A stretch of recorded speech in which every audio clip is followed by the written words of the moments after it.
It's actually happening as the trade deadline inches closer and closer, and the Four Nations Cup is now upon us. Reports have surfaced that a trade between the Leafs and the Flyers, specifically regarding Scott Laughton, is starting to heat up. We're going to break down these reports and discuss what it means going forward, as some new rumors and reports are circulating that the trade package is bigger than we initially thought. Stay tuned for all that in this episode, but before we get into it, if you're a part of that percentage who aren't subscribed to the channel, about 71% if you aren't subscribed, make sure to hit the subscribe button if you're enjoying the daily Leafs content. Now, Darius, there's a lot to go over today, and the Leafs are now officially off for about 2 weeks. There's going to be a lot of talks about trades. We heard from Elliot Freeman revealing that this is almost like a mini trade deadline, or the trade deadline before the official trade deadline in early March.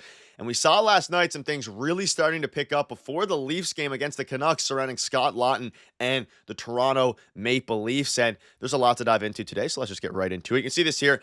This was the initial report from, I believe, David Pagnotta of the fourth period. So the Leafs remain in the market for a second-line center and have been searching for months while also considering options at left wing. They're also looking to strengthen their third line. So this report's actually pretty big because, A, we know from Elliot Freeman's reporting and all these different things that they're looking to upgrade their second line center, but they're also looking, it says also, to upgrade their third line center. I've been talking about that in a lot of these videos we've been doing. It seems like they're going to go for multiple centers at this point to move everybody down.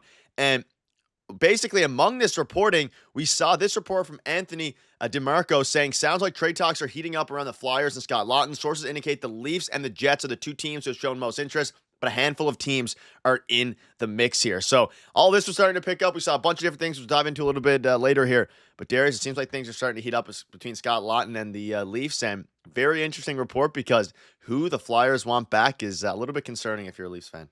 Yeah, we'll get to that in a second, but let the bidding wars begin, I guess, at this point. It looks like some of the GMs are going to be bored over the next 2 weeks. So Friedman's, speculating that there could be some trades made. And I thought this was close to getting done last night, just the way everyone was talking about it. And the fact that, Rasmus Ristolainen, who we'll get to in a second, was out of the lineup last night. So people were like, oh, if Scott Laughton's held out of the lineup, he's going to become a Leaf. But, it looks like the bidding wars are about to begin. And the language in these tweets is very interesting in these reports, because it looks like the Leafs are now targeting a second line center and a third line center. And if you look at the salary cap structure of the team, how are you going to get this done, right? So it looks like Max Domi and a couple other guys like David Camp, yes, they could be good players for the Leafs in the playoffs, but it looks like they could be salary cap casualties at this year's trade deadline, and a real possibility that the Leafs move off of them to make some of these moves work. But again, I think the Leafs are 100% going to be targeting and acquiring a third line center at this year's trade deadline, no matter what happens.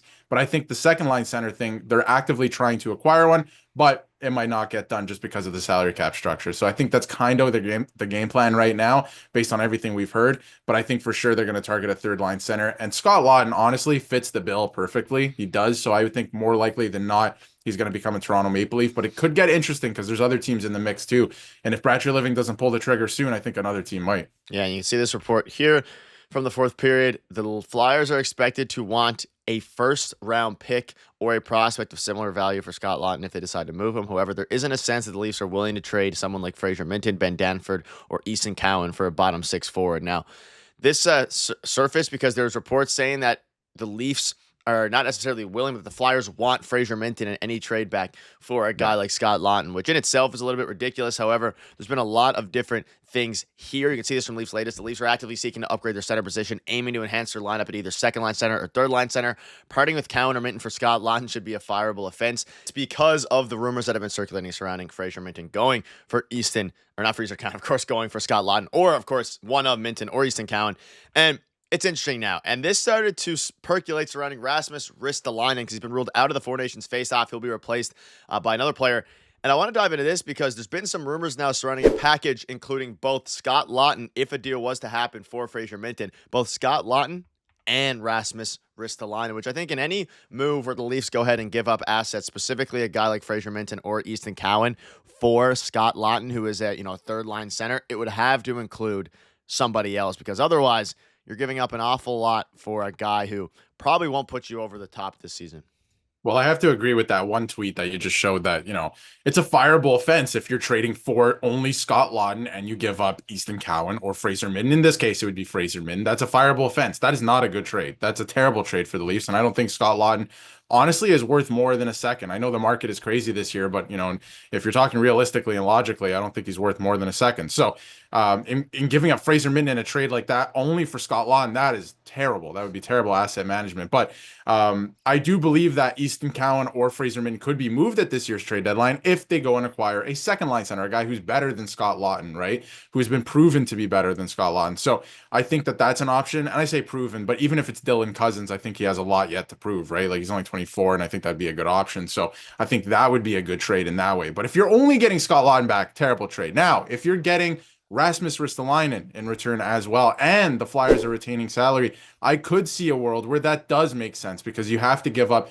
assets in return for retained salary. And then you get your big right shot defenseman, which Hakanpää was supposed to be. It's not looking like that's going to happen this year, but or at least not until the playoffs. But when you look at these two guys, if you get both of them at retained salary, Scott Lawton has term. That could make more sense to me, but still, I think I'd be a little bit more reluctant to do that. I think, if you're going to trade a Fraser Minton or an Easton Cowan, I think the move is you go get a guy like Dylan Cousins, you go get a second line center, you trade Easton Cowan, and then for the foreseeable future, you have Austin Matthews, whoever that second line center is, and Fraser Minton up the middle, which I think is really good for this team. So that's the route I would go, but I think it's still very possible to not trade one of those guys and get Scott Lawton on his own. But if you factor in Ristolainen, makes too much money, there would have to be some retained salary. Obviously, you're going to give up a little bit. I would much rather part with one of Cowan or Minton in a deal for, like you mentioned, Dylan Cousins, maybe even a Braden Shen type player, even though he's older, maybe not necessarily, but someone like that who could really put you over the top this season than a guy like Lawton. That being said,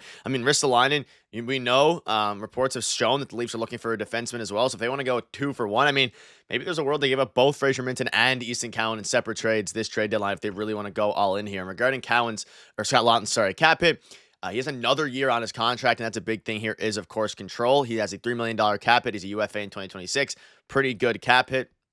And obviously, it depends on retaining salary and things like that. Because Ristolainen, on the other hand, he's under contract for another 3 years. He's making $5.1 million per season, and he would be a part of the Leafs blue line going forward. This wouldn't just be a rental. And the funny fact here is that he's a UFA in 2027. That's about the time when your core of defensemen is going to start to tail and fall off a little bit, whether that be Tanev, OEL, and then, of course, some of the other guys as well. So it lines up perfectly with where the Leafs need to be. Granted, that's a lot of salary. That's about $8.1 million. Going to have to find room, whether that be through retained salary or, of course, giving up players as well to make the trade work. Yeah, definitely. And I mean, when you're looking towards the future, like you just said, like everyone's going to be expiring in 2027, let's say, Chris Tanev is going to be older, OEL, all these extensions that they signed or contracts that they signed this past summer. We got to really look at this year and next year. Where are the Leafs right now? Like they have the best shot to win in these next 2 years with the roster that they have right now. So maybe the move is to pull the trigger and go out and get, these guys to really bolster up the lineup. And it doesn't really matter about prospects. You're going to be hurting in a few years. That's for sure. We know that. But if you win a Stanley Cup, I don't think anyone's going to be complaining too much. The Raptors are not great right now, but I don't hear too much complaining because, you have a championship. So there is something to that, I think. With the next 2 years, you really have a good squad that maybe you can go out and win. So I would be a little bit reluctant to give up those guys in a trade like this for Scott Lawton, but I think there is more than we know in the works right now. I think they're working on a lot, and I think there's a couple of guys that we thought that were going to be Leafs for a while, like Max Domi, that are not going to be after this trade deadline because they need to make the cap work. And I'm really open to this idea, by the way, instead of just trimming around the edges like they have been the last couple of years. Go out and do something that's going to actually significantly impact this team and how they play in the playoffs. So I think it's actually a good thing what they're doing right here. So we'll see. We will see what they do, but things are heating up, and I actually would expect a couple trades over the next couple of weeks. Yeah, we're gonna keep you up to date with all of this news there. So let us know down below what your thoughts are on, of course, Scott Lawton, on Rasmus Ristolainen, and whether or not you think a deal is going to happen. I think one's going to happen. It's going to be bigger than a lot of us think. According to all these reports, it seems like they're really going to go all in, not necessarily just this year, but guys under contract for years in the future as well. But that'll wrap it up. Thanks guys for watching. See you guys later.